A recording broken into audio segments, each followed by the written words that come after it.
Are you listening? Damn.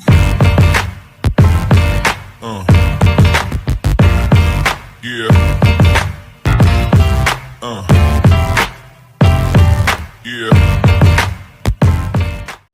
Another episode of Trash Talk. I'm Damian Hill. Tonight we have TJ O'Connor, who's getting ready for a kickboxing match going down Saturday, March 14th, St. Patty's Day, for Valhalla Combat Sports in Fridley, Minnesota. Trash Talk is brought to you again by Valhalla Combat Sports, Ink Strings Tattoo out New Brighton, Minnesota, Origin Wellness CBD, The Fighters, TJ's Mom, Spartan Martial Arts, The Striking Institute, and James Clark Sports Psychology and Hypnosis Therapy. I'm pretty sure that was all of them. How you doing tonight, TJ? Man, I'm a fan of the show. Thanks for having me on. And to steal a line that I like from the show, I'm definitely doing better than you.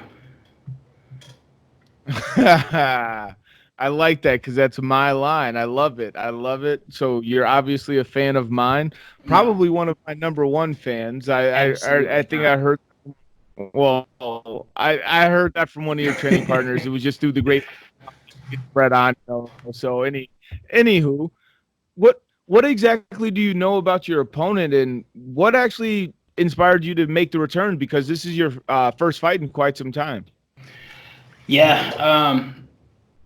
To answer the second part of the question first, Jim gave me a call, asked if I'd be interested in fighting, and it's something that I mulled over.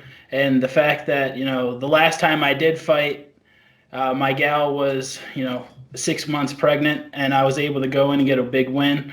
And this time around happens to line up. She's 6 months pregnant with baby number 2.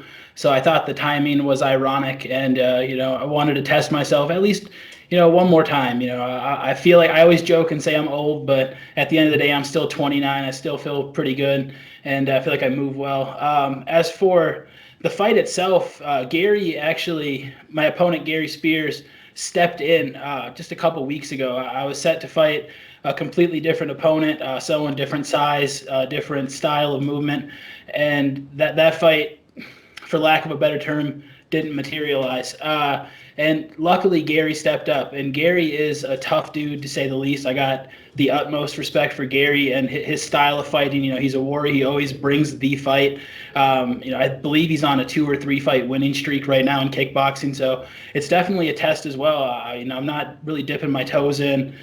Jim gave me an opportunity to jump back in the pool and see if I can still swim. So I figure I'd test out the water and see how it feels. All right. Well, I got a two-parter this time around. So your wife was pregnant, or 6 months pregnant, the first time you had fought, and I believe you won by knockout or TKO that time around. And now she's 6 months pregnant again, and you have an opportunity to fight the second child. Do you feel like your wife carrying a baby gives you a little bit more extra power in your punches? And how are you handling the change in opponent? I don't think it helps me hit any harder. If anything, it probably makes me pull back a little bit. I feel like at this point in my life, I'm a dad now, and I don't know about everybody, but it kind of softened me up. And I feel like those that know me well, have seen that transition. And that's the thing, is I'm coming about this fight from a different mindset. I'm not the angry 21-year-old kid who just wanted to fight somebody anymore, who, there was anger there. You know what I mean? At this point in my life, I'm happy. I got a good woman. I got another kid on the way. I got a kid that's crazy sometimes, but I love him. And, I'm happy. So just to test myself in the competition is what I'm looking for here. And I forgot the second part of the question. How are you, how are you handling the change in opponent? I really haven't changed much up for myself. It's one of the things that I think I overstate a lot when I'm on the other side of this type of call, is focusing on yourself, and because these situations may happen. I feel like I fight one way, and that's forward. If you watch my fights, I'm biased, but I've never been in a boring fight in my life. If you check my record, I finish fights. I've been to a decision one time, and I learned from that. And I think that's just the tenacity I like to bring. I mean, I'm a really laid back guy. I like to joke and laugh, but when it's time for competition, I like to test myself. And I never plan on doing one thing or going out there to win. Obviously, you visualize the fight. I'm a very visual person. I feel like I've run through this fight thousands of times in my head now, to the point where we're this close, and it's just, I want it to happen at this point, just to get through the motions.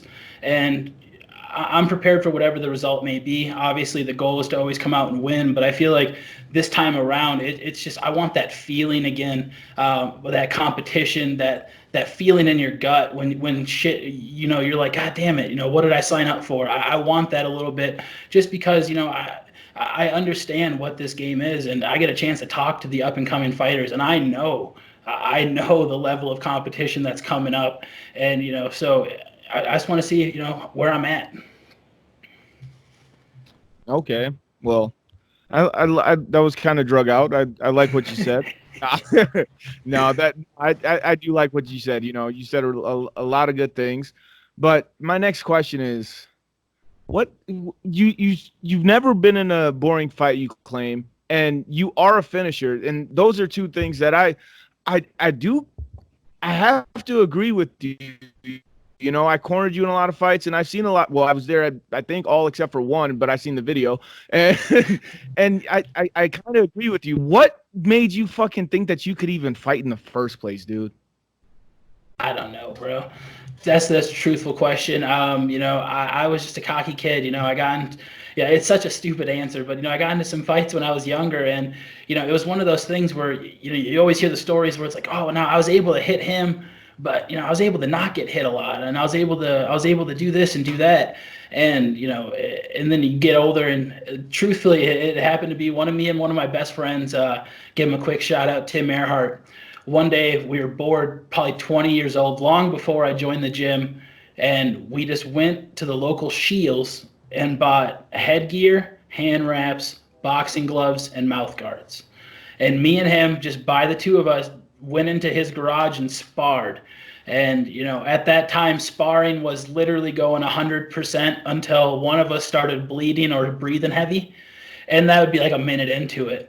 But we set up a camera to like record it. And when I was watching the tape, at this time in my life, I was 320, 330 pounds, completely out of shape. And I watched the videos, and there was no reason I was able to move the way I was. And, I made that decision. Luck be have it, I walked into a gym one day. You still have the tape? Or it might be tape. It was that long ago. Do you still have the recording? I do. I don't know. I'll have to ask Tim. I feel like if anybody would have it, it's him. He's a computer guy with, he has all those software and all that shit. I feel like if he would have the video somewhere, I'm going to try to find it. We don't got to make it public, but I definitely want to see. And then, I guess after you finally did find a gym, who was one of your main training partners? Like probably one of the guys that you would have to thank the most because of all the time in the community center and all the time on the mats and all the time traveling. And just, I guess, who was your mentor when you started fighting? Oh man, that's a great question, and I feel like the answer for that is very easy. We got Jim Clark, Stephen Watt, Brett Murphy, Mahmoud Albaria. There was so many good guys at the gym at that time. Steve Shaw, Aaron Shaw. There was so many guys that you could learn from, examples, and put that work in. And then hold on, dude, you forgot PJ Agnes. Hey, shout out to PJ. I truthfully did. PJ was one of those guys at the beginning, man, always at those 10 a.m. practices for sure.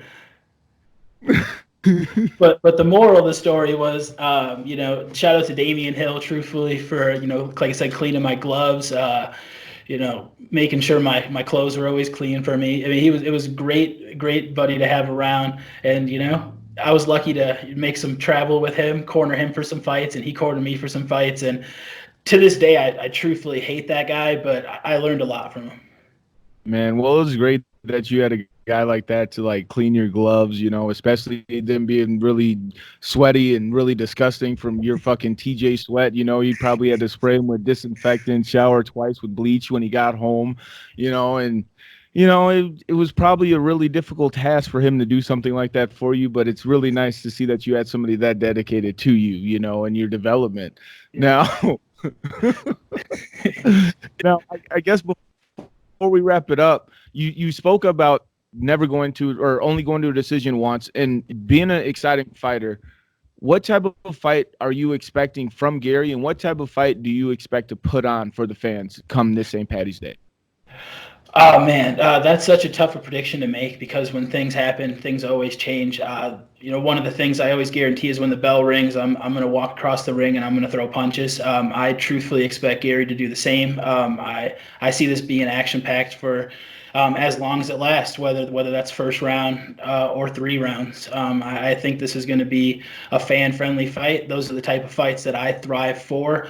Those are the type of fights that I want to be in. And like I said, I feel like if you pull up the video, those are the type of fights that I'm known for. So I feel like for those who have seen me fight before, and I know it's been a while, so I'm not going to make it seem like this is a reoccurring event. But for those who have seen it, they know what type of fight I bring. And I mean, like I said, I hope for a great fight. I do. And whatever happens, happens. But while we're in there, I'm going to enjoy that. Oh yeah. No, I guess fans, if you want to be there live at Valhalla Combat Sports and the Moon Plaza in Fridley, Minnesota, be there or be a hoe, I guess, but tickets are available at the door. I'm not sure if they're available online. So and space is limited. Go ahead, TJ. Oh, I'm sorry. I thought you were going to end the video without giving me the open platform that Trash Talk is known for shout-outs. So I do want to give a shout-outs to some of my main partners. I was gonna like set that up, but I mean, I guess you just did. So shout outs, go for it. Yeah, I appreciate that. First, I want to give a shout out to Jim Clark for the opportunity. I mean, me and Jim go back, and I appreciate him giving me the chance.